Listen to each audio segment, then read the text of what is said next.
शिवोहम।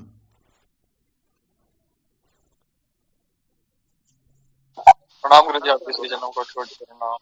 हाँ शिवोहम, गुरुदेव को प्रणाम। शिवोहम, हरिओम।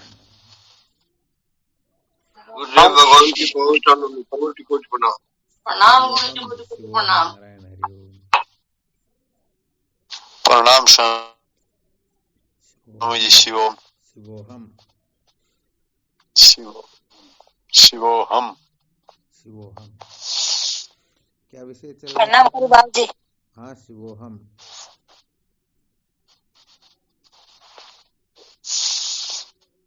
संसार को बनाए रखकर कभी भी सत्य का साक्षात्कार नहीं किया जा सकता। संसार को बनाए रखकर कभी भी सत्य का साक्षात्कार नहीं किया जा सकता।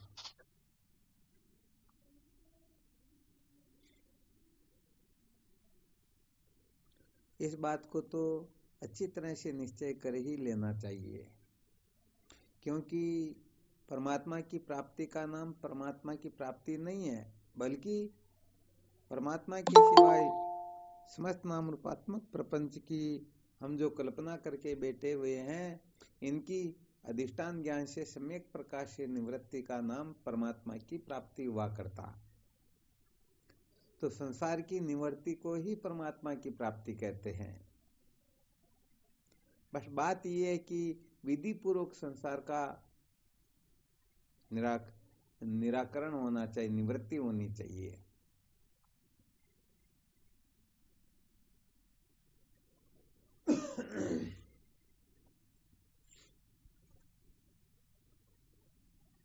विधि पूर्वक से क्या मतलब होता है?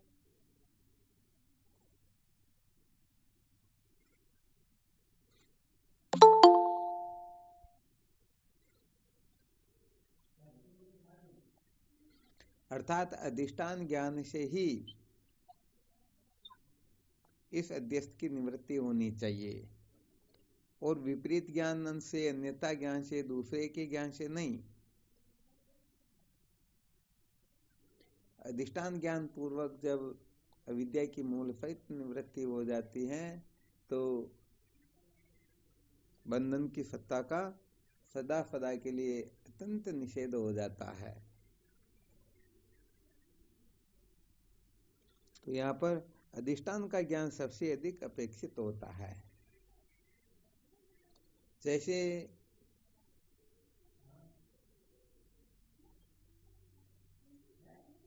एक विकल्प की निवृत्ति के लिए दूसरा विकल्प उपस्थापित कर लिया जाए, तो वो लगता तो ऐसा ही है जैसे हमने उस विकल्प का निराकरण कर दिया, निवृत्ति कर दी, परंतु बात तो वही हुई।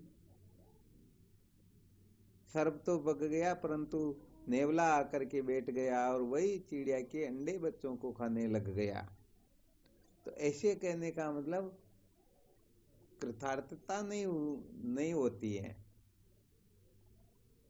तो केवल और केवल मात्र अधिष्ठान का ज्ञान न हो और कल्पना करके ये सर्प नहीं हो सकता है, माला है अथवा दरार है अथवा डंडा, कुछ भी कल्पना करते रहें, तो बताओ सचमुच में निश्चिंत जीवन हो सकता है क्या? निश्चिंतता हो सकती है क्या? नहीं हो सकती। हाँ बिल्कुल नहीं हो सकती है, सत्य बात है।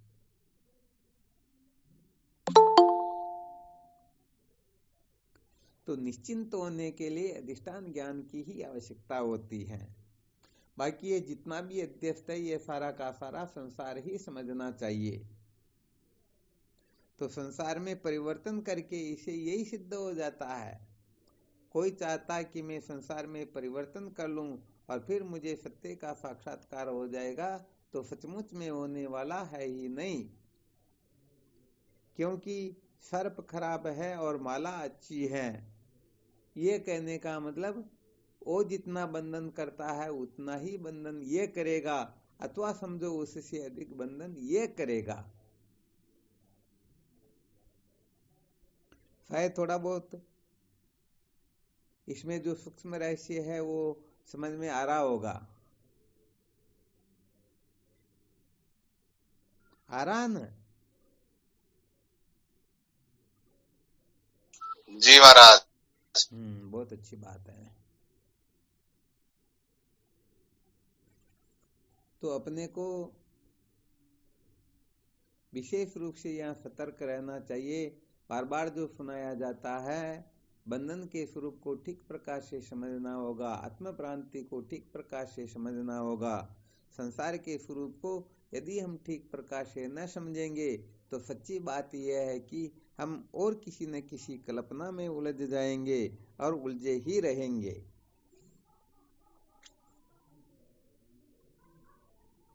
बिल्कुल पक्का ना? जी महाराज। हाँ, तो इनका बहुत अधिक ध्यान रखना चाहिए वास्तव में देखा जाए तो।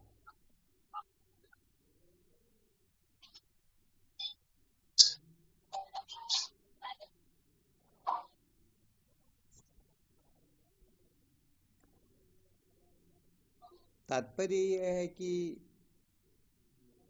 श्रुति युक्ति अनुभूति से जो निर्णीत वस्तु होती हैं वह ध्रुव सत्य होती हैं, परंतु श्रुति युक्ति अनुभूति से निर्णीत हो तब ही।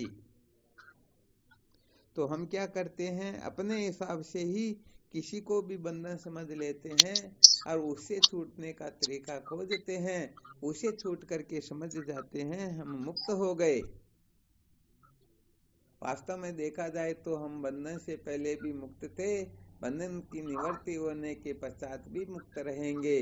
तो आदि अंत में जो वस्तु होती है मध्य में भी वही हुआ करती। तो इस दृष्टि से देखा जाए तो हम सचमुच में मुक्त है या नहीं है?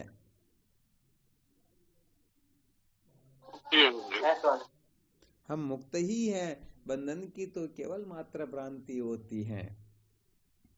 तो ऐसा समझो, जब जब हम मन बुद्धि को अंतःकरण को महत्व देते हैं तभी ये सारा का सारा संसार खड़ा हो जाता है।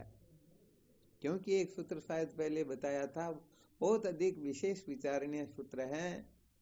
और समझो एक प्रकार से ब्रह्मास्त्र ही समझो। अंतःकरण को मैं समझना, अंतःकरण को मेरा समझना, अंतःकरण को सच्चा समझना, बस यही पूरा संसार है। इसके सिवाय संसार कुछ होता ही नहीं। तो इन तीन सूत्रों का यदि कोई अच्छी तरह से अवलोकन करके ये समस्त ग्रंथियों से मुक्त हो जाए तो पहले ही नित्य मुक्त है। बंधन की तो केवल कल्पना ही तो हो रही।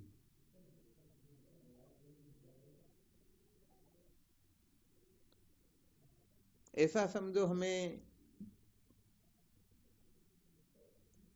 तभी दुख या जो कुछ भी होना है कब होगा, जब जब हम अंतःकरण को या तो मैं समझेंगे या अंतःकरण को मेरा समझेंगे या फिर अंतःकरण को सच्चा समझेंगे।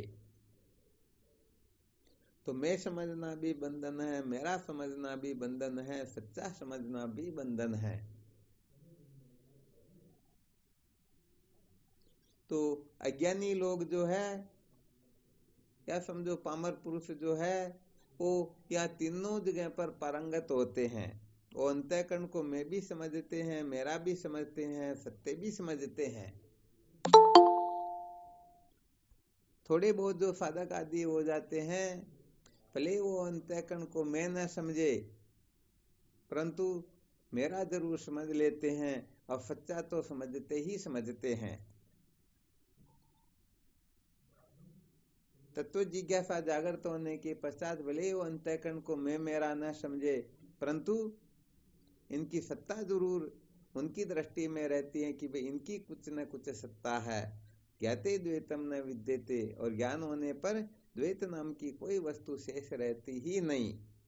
तो यहाँ पर चाहे अंतःकरण को मैं समझ करके बैठे तो भी समझो बंधन वो ज्यों का त्यों है, मेरा समझ करके बैठे तो भी बंधन है, सच्चा समझ करके बैठे तो भी बंधन है, और तीनों समझ करके बैठे तो समझो महाबंधन है। बिल्कुल पक्की बात न? जी गुरुदेव। हाँ, यहाँ पर साधकों को बहुत अच्छी तरह से मंथन करना चाहिए, बहुत अधिक विचार करना चाहिए। सचमुच में ये सबसे बड़ा बंधन यही है, क्योंकि अंतःकरण को ही संसार कहते हैं। अंतःकरण से चित्त से भिन्न चित्त में वह संसार है। शायद बहुत बार सुना होगा ये रहस्य। तो चित्त को ही संसार कहते हैं, चित्त के सिवाय और कोई संसार होता ही नहीं। यहाँ तक कहा गया है चित्त त्यागम विदु सर्व त्याग है, चित्त का त्याग कर देने से सबका त्याग हो जाता है। परंतु ये काम सरल साधारण नहीं है, ये तो बड़ा खतरनाक काम है। सचमुच में जो ये ठान ले, समझो सर पर कफन मान ले, वही इस प्रकार की समझ को प्राप्त कर सकता है। आपको पहले शायद एक दृष्टांत सुनाया था। बृहस्पति का पुत्र कच्छ बृहस्पति जी के सानिध्य में पहुंचकर हाथ जोड़कर प्रार्थना करने लगता है, भगवान मुझे शांति चाहिए, मैं क्या करूं? पिताजी ने कहा, बेटे शांति चाहिए तो त्याग करो, त्याग के बिना तो शांति प्राप्त होती ही नहीं। कच्छ जो है घर का त्याग करके, गांव का, परिवार का, कुटुंब का, सबका त्याग करके 1 वर्ष तक तीर्थ यात्रा पर निकल गया। 1 वर्ष तक के लिए वो भ्रमण करता रहा। 1 वर्ष पश्चात आकर के कहने लगता, पिताजी मुझे शांति चाहिए, सचमुच में मुझे अभी तक शांति मिली नहीं। तो पिताजी ने फिर कहा, बेटे शांति चाहिए तो इसके लिए त्याग करो, त्यागा शांतिरनंतरम, त्याग से तत्काल ही परम शांति होती है। कच्छ ने विचार किया, भाई मैंने घर वगैरह सब त्याग कर दिया, अब क्या बाकी रहा? तो फिर विचार में आया, अरे भाई मैं ये कपड़े वगैरह पहने हुए हूँ, डंडा साथ में है, बैग वगैरह साथ में है। तो उसने सबका त्याग करके फिर तीर्थ यात्रा पर निकल जाते हैं। 1 वर्ष तक भ्रमण करने के पश्चात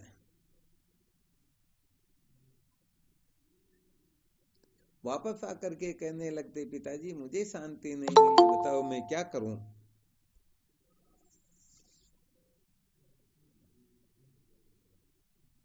क्या कहा?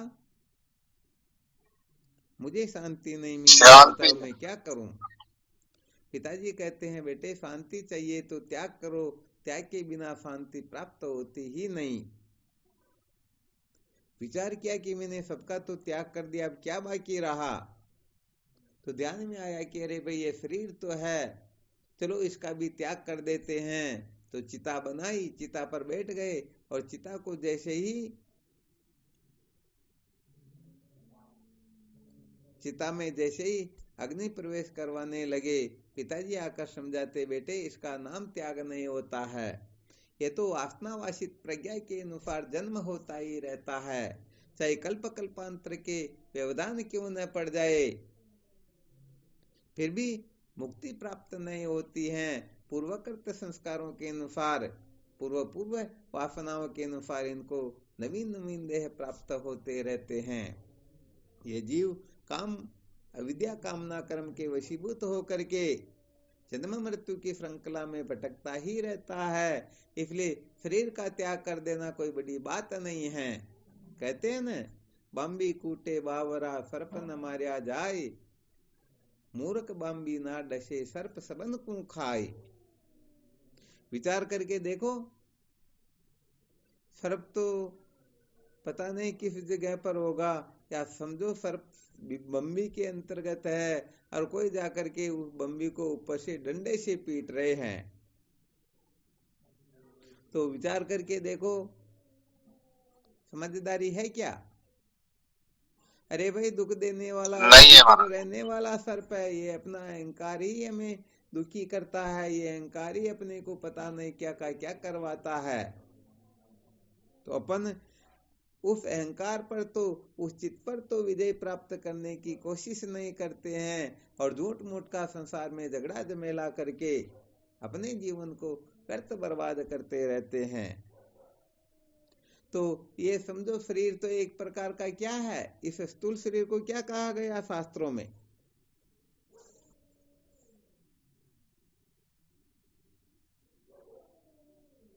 हो गई गड़बड़।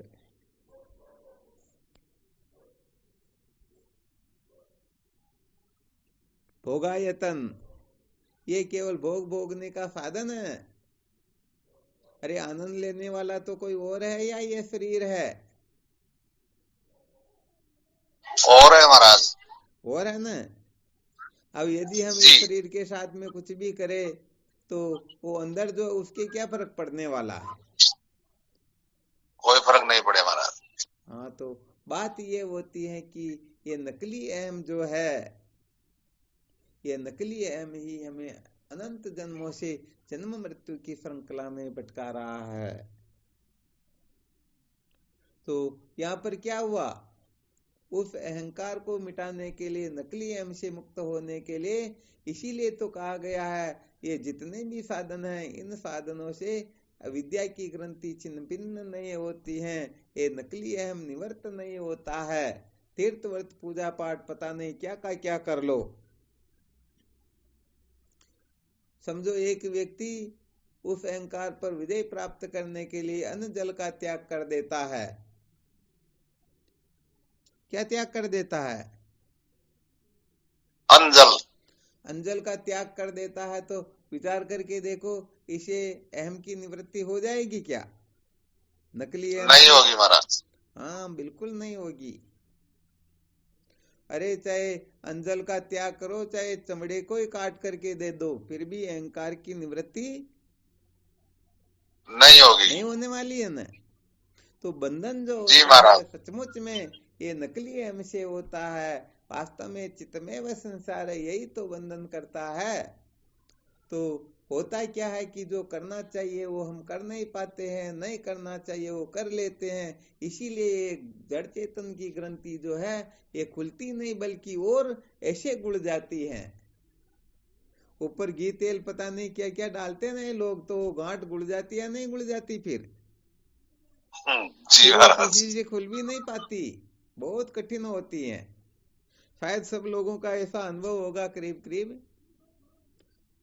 शायद भगवत जी कृपा से महाराज। सबको ऐसा मौका मिला होगा ऐसी गांठ खोलने का, जिनको पता नहीं क्या लगा लगा करके गुड़ा देते हैं। तो बृहस्पति जी कहते बेटे इसका नाम त्याग नहीं है, यदि शरीर का त्याग करोगे तो शरीर पुनः मिल जाएगा। फिर कच कहता पिताजी मेरे समझ में नहीं आ रहा, फिर मुझे क्या करना चाहिए? पिताजी कहते बेटे चित्त का त्याग करो, चित्त में वह संसार है, चित्त के सिवाय संसार नाम की कोई वस्तु होती ही नहीं। जब तक चित्त का त्याग नहीं होगा तब तक तुम कृतार्थ होने वाले हो ही नहीं। तो ये जितना भी ये प्रपंच, सकल प्रपंच दिखाई दे रहा ना, ये सबकी रचना ये चित्त ही करता है। जब जब चित्त चंचल होता है तब तब संसार की स्फुरणा होती है, और चित्त के शांत होने पर संसार की प्रतीति होती क्या? नहीं होती। कैसे सिद्ध करके बताओ? स्वप्ति में नहीं होती स्वामी। हाँ, बहुत बहुत धन्यवाद।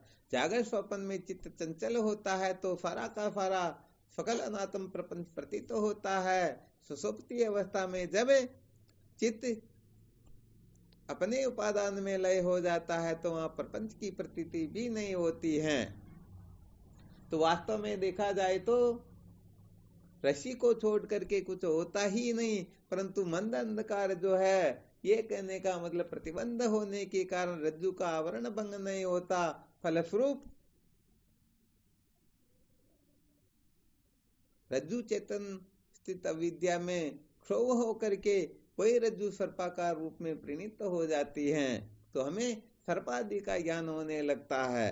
तो बताओ यदि रस्सी का ज्ञान हो जाता तो सर्प की भ्रांति होती क्या?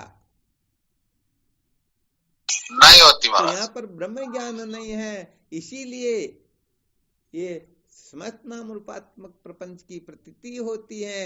यदि ब्रह्म ज्ञान हो जाए तो, ब्रह्म साक्षात्कार हो जाए तो ब्रह्म को छोड़ करके किंचित मात्र कोई वस्तु है ही नहीं।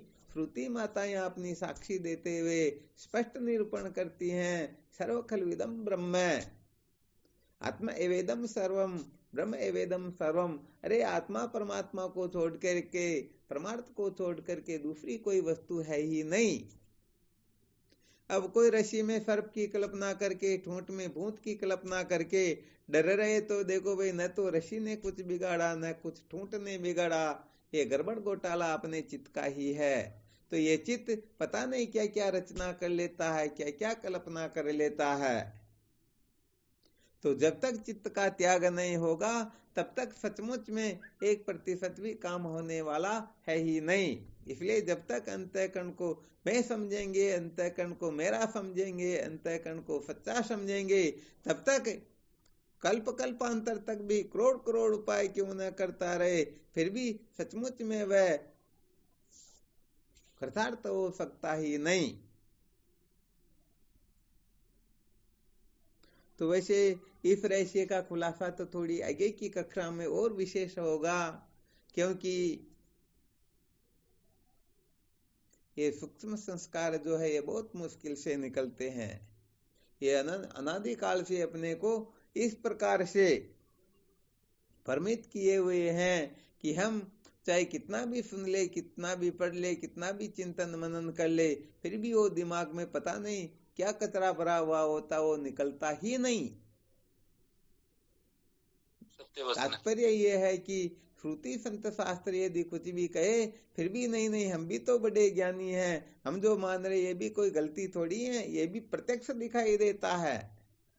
हमको तो सर्प दिखाई दे रहा है, ये रस्सी कैसे हो सकती है? हमको तो चांदी दिखाई दे रही है, छिपी कैसे हो सकती है? तो सचमुच में बात इतनी सी ही है, अंतःकरण को मैं समझना, अंतःकरण को मेरा समझना, अंतःकरण को सच्चा समझना, यही पूरा संसार है। इसको छोड़कर संसार नाम की कोई वस्तु होती ही नहीं। तो भाई बात यहाँ पर यह सिद्ध हो गई, यदि सचमुच में अपने जीवन को धन्य बनाना है तो हमें अंतःकरण को मैं मेरा सच्चा जो मानते आ रहे हैं ना, कल्पना करते आ रहे हैं, इस कल्पना को सचमुच में इसको भस्मीभूत करना होगा। अच्छा, सुख दुख किसमें होते हैं? किसको होते हैं? मन में होते। हाँ, बहुत बहुत धन्यवाद। जन्म मरण किसका होता है? देही का। अरे वाह भाई, शरीर का। मोतीलाल जी तो गजब करे आज। अच्छा, जन्म मरण किसका होता है? शरीर का। अच्छा, भूख प्यास किसको लगती है? प्राणों को। क्या बात है। तो देखो ये फट उर्मी बताई गई है, जन्म मरण शरीर का होता है, सुख दुख मन का होता है, भूख प्यास प्राणों को लगती है। जन्म मरण देने कई सुधा पिपासा प्राण, शोक मोह मननो धर्म पोते ब्रह्म प्रमाण। तो विचार करके देखना चाहिए, जन्म मरण होता तो शरीर का, परंतु हम शरीर के साथ में ऐसे तादात्म्यपन करके उलझे हुए हैं कि जन्म मरण शरीर का होता फिर भी हम समझते हैं कि मैं जन्मता मरता हूं। सुखी दुखी मन होता है परंतु हम रोते हैं कि मैं सुखी हूं, मैं दुखी हूं। भूख प्यास प्राणों को लगती परंतु मैं भूखा हूं, मैं प्यासा हूं। ऐसा होता या नहीं होता?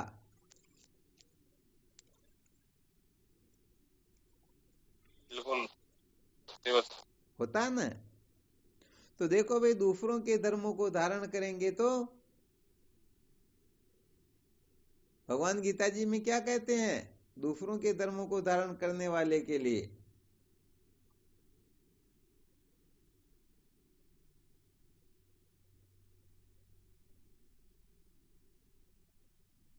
बस इसका मतलब कोई गीता जी का पाठ करते ही नहीं।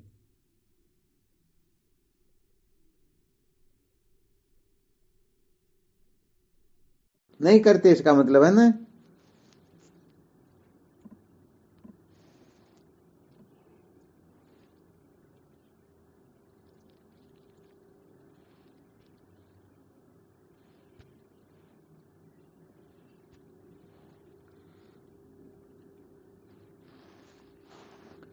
हाँ, कोई भी बता सकते हैं, ऐसी कोई दिक्कत नहीं।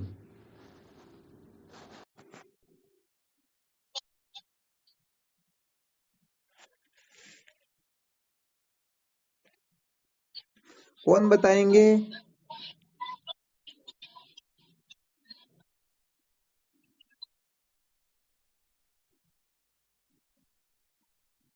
दूसरों के धर्मों को धारण करने से भाई होता है, ऐसा कहीं भगवत गीता में आया क्या?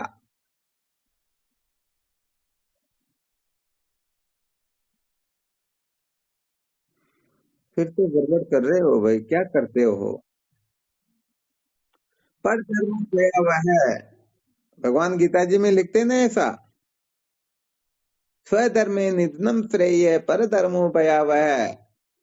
यदि हम अपने धर्मों को धारण करेंगे तो समस्त दुखों से छुटकारा प्राप्त कर लेंगे, और दूसरों के धर्मों को धारण करेंगे तो दुख के सिवाय, रोने पछताने के सिवाय कुछ भी मिलने वाला है ही नहीं।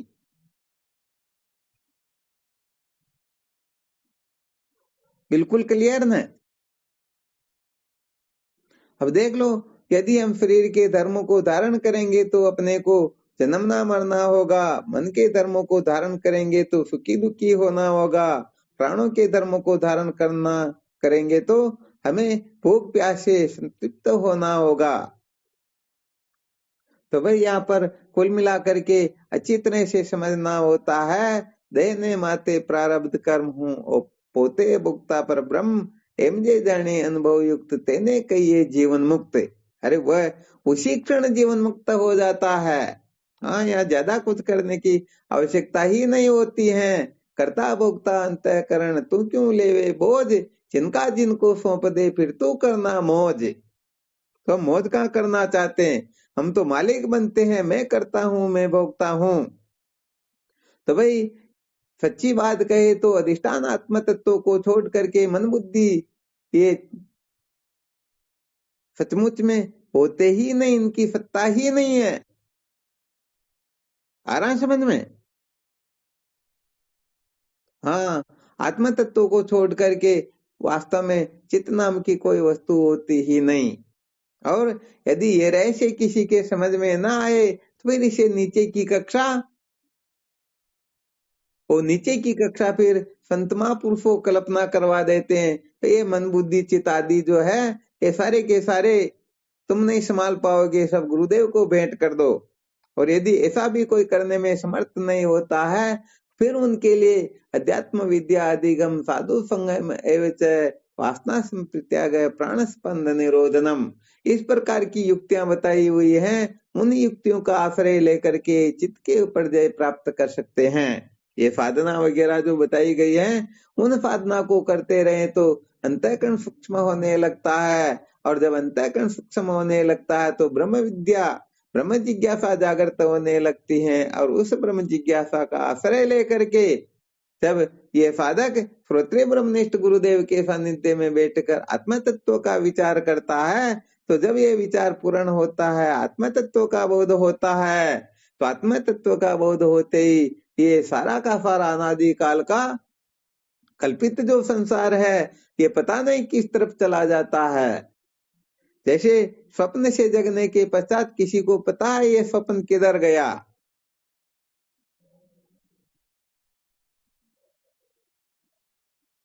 पता नहीं चलता ना। अरे आवाज नहीं आई,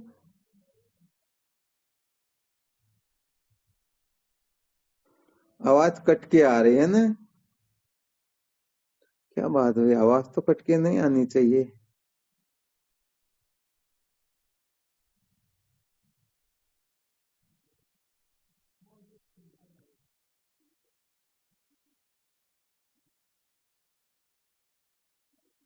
अब आ रही क्या आवाज? हाँ, फिर भी क्या कि एक बार थोड़ी थोड़ी विक्षेपता हो जाती तो धारा प्रवाह में थोड़ी बाधा आ जाती, फिर वापस नए सिरे से कुछ न कुछ शुरू करना होता।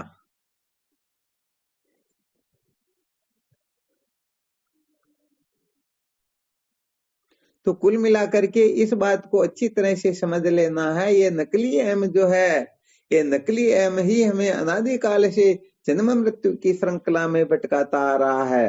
तो हमें इस असली अहम का आश्रय लेकर के नकली अहम का पर्दाफाश कर देना है, इस नकली अहम को मूल सहित भूत कर देना है। आवाज कट रही है ना?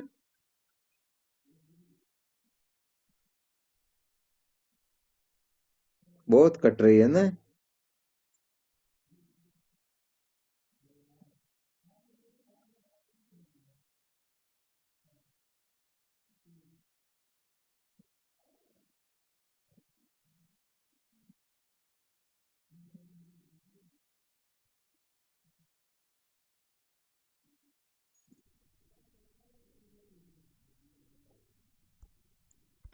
तो कुल मिलाकर के ये जो बिल में रहने वाला जो सर्प है ना, ये सर्प नकली एम ही है, ये चित्त ही है जो हमें अनादिकाल से भटका रहा है। तो अपने को इन किन प्रकारेण इस चित्त पर जय करनी है। और चित्त पर जय करने के लिए पहले कुछ सूत्र भी बताए थे, थोड़ा अभी भी वो संकेत तो कर ही दिया, शायद साधक लोग समझ गए होंगे, क्योंकि ये सूत्र जो है समस्त जीव मात्र के लिए हैं। क्या बताया, ध्यान में रहा किसी को? अध्यात्म विद्या अधिगम साधु संगम एवच वासना संप्रत्याग प्राण स्पंद निरोधनम, ये 4 युक्तियां बताई गई है इस चित्त पर जय करने के लिए। तो चलो कोई दिक्कत नहीं, पहले कम से कम बंधन का जो स्वरूप है उसको तो अच्छी तरह से समझ ही लो। उसको समझने के बाद में यह निश्चय करना है कि केवल और केवल मात्र ब्रह्म विद्या से ही इस सर्प को जलाया जा सकता है। ब्रह्म विद्या के सिवाय, ज्ञानाग्नि के सिवाय ऐसी कोई अग्नि है ही नहीं जो इसको भस्मीभूत कर सके। तो इन किन प्रकारेण अपने जीवन का लक्ष्य बन जाए, मुझे ब्रह्म विद्या प्राप्त करनी है, ब्रह्म साक्षात्कार करना है, इसके सिवाय मुझे और कुछ चाहिए ही नहीं। और ब्रह्म विद्या की प्राप्ति के लिए क्या करना क्या नहीं करना, फिर उनकी परवाह नहीं करनी होती है।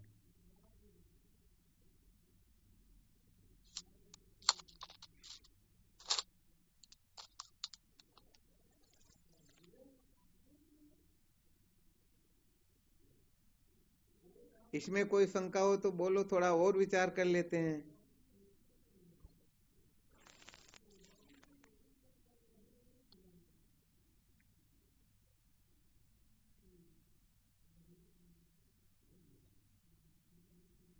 कोई शंका नहीं?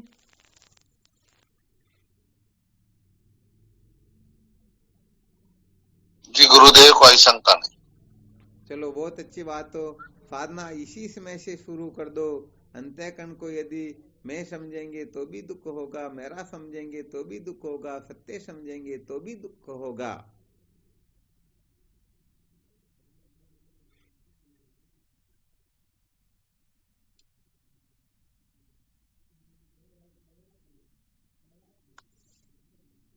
शिवोहम स्वामी जी। हाँ शिवोहम बोलो।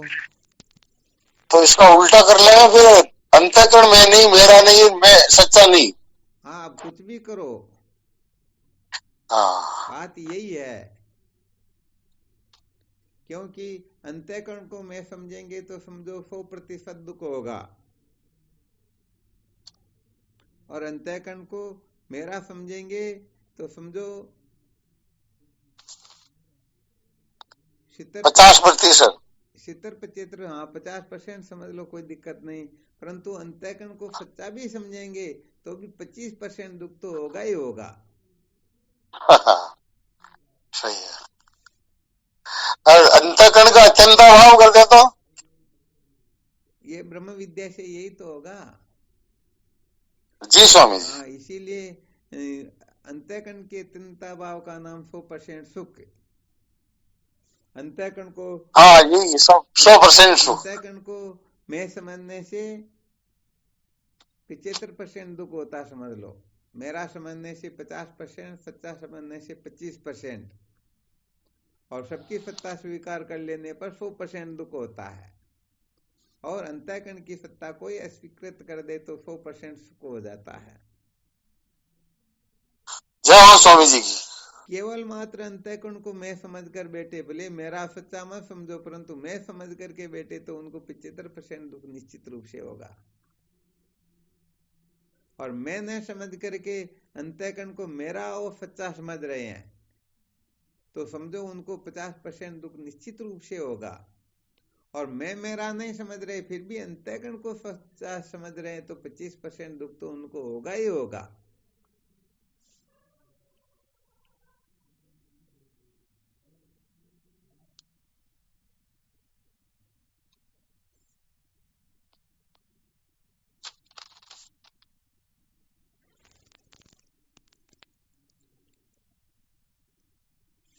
हाँ, तो ऐसे मोस्ट इम्पोर्टेंट सूत्रों का बहुत अच्छी तरह से मंथन किया करो। ये समझो एक प्रकार के रत्न है, ये बड़े विलक्षण सूत्र है। इन सूत्रों का हम अच्छी तरह से अवलोकन करके और फिर जब रहस्य का यथार्थ बोध प्राप्त कर लेंगे तो समझो अविद्या भूल से भी वापस भटकने वाली है ही नहीं।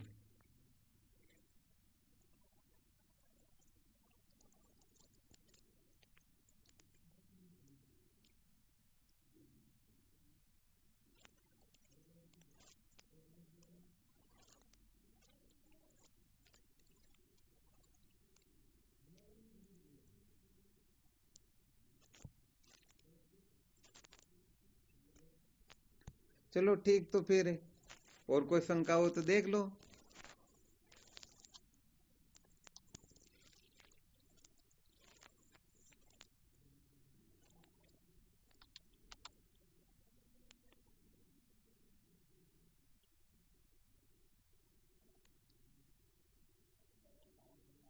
महावीर जी क्या बात हुई? आज तो मंगलवार दुकान भी बंद थी, बहुत लेट जुड़े, क्या बात हो गई? गुरुदेव शेर दिए जल्दी जल्दी लगी कौन सा? अच्छा चालू बोलो। मैंने सोचा भाई क्या बात, कोई अच्छे साधक भी बहुत लेट कर देते हैं, तो ये गड़बड़ घोटाला कैसे हो रहा भाई? 8 बजे चालू कर दिया गुरुदेव, लज्जा कौन सा बुला स्वरम सीख है। बहुत अच्छी बात। मैं भी थोड़ा 2-5 मिनट लेट ही देखता हूँ। मैं सोचता हूँ पहले जुड़े साधक जो आराम से 4-5 मिनट इंतजार कराए तो फिर इनको इनके लिए फिर अपराध की श्रेणी में आते हैं, तो चलो अपन थोड़ा इनके अनुसार हो जाएं, और क्या। और फिर नहीं गुरुदेव 8 बजे पहले तैयारी से 8 बजे बैठ जाऊँ। हाँ नहीं कोई दिक्कत नहीं। 8-5 एक गुरुजी टाइम है अपना। 8-5 पर समस्त साधकों को जुड़ जाना, उससे पहले गुरुजी प्रारब्ध में लिखोड़ो को न क्या मिले लोगो।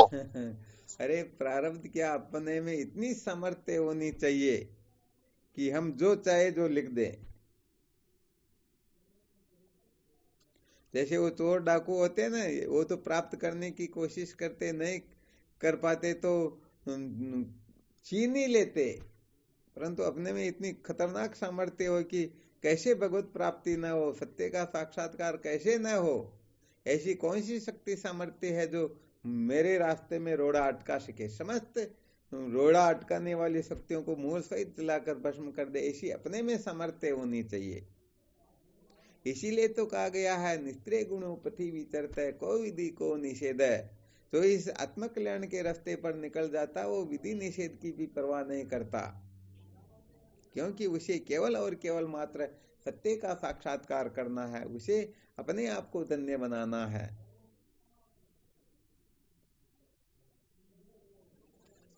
जी गुरुदेव। वरना अटकने वाले साधक तो निहाल भी नहीं करते हैं।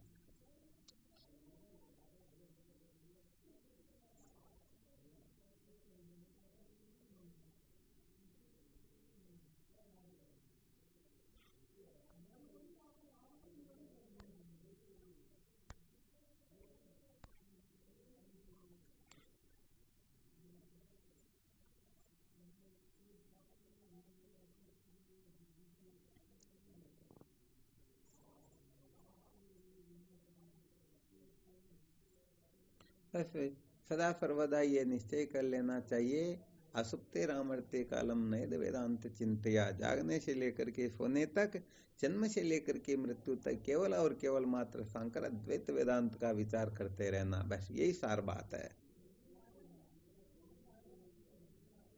चलो ठीक, फिर करो विश्राम, ठीक है ना? शिवोहम। प्रणाम गुरुदेव आपके। नारायण हरि ओम। प्रणाम गुरुदेव।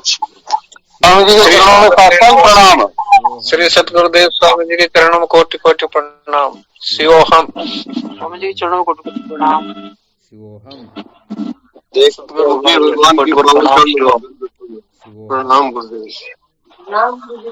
गुरुदेव भगवान के श्री चरणों में प्रणाम। शिवोहम। शिवोहम। प्रणाम। शिवोहम। कोटि कोटि वंदन आपके श्री चरणों में गुरुदेव। शिवोहम गुरुदेव, प्रणाम आप। गुरु के चरणों में साष्टांग बारंबार शिव।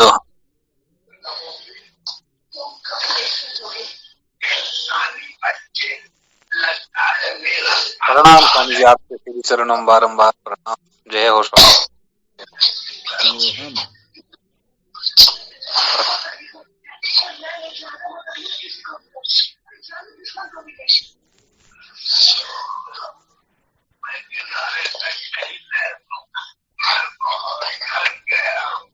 प्रणाम गुरुदेव। हाँ शिवोहम। प्रणाम स्वामी जी, आपके श्री चरणों में कोटि-कोटि बारंबार प्रणाम। हाँ शिवोम नारायण हरि ओम।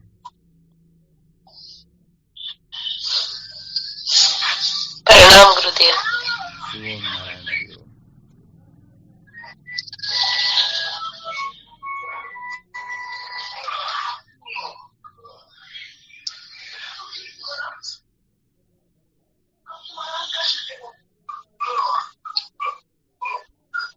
स्वामी जी, आपने बच्चों का वो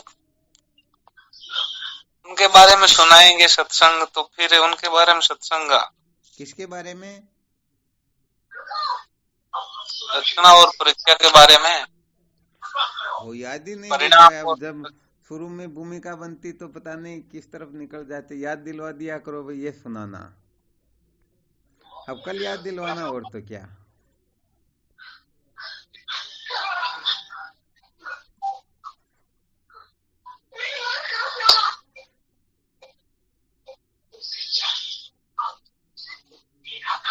चलो ठीक है शिवोहम।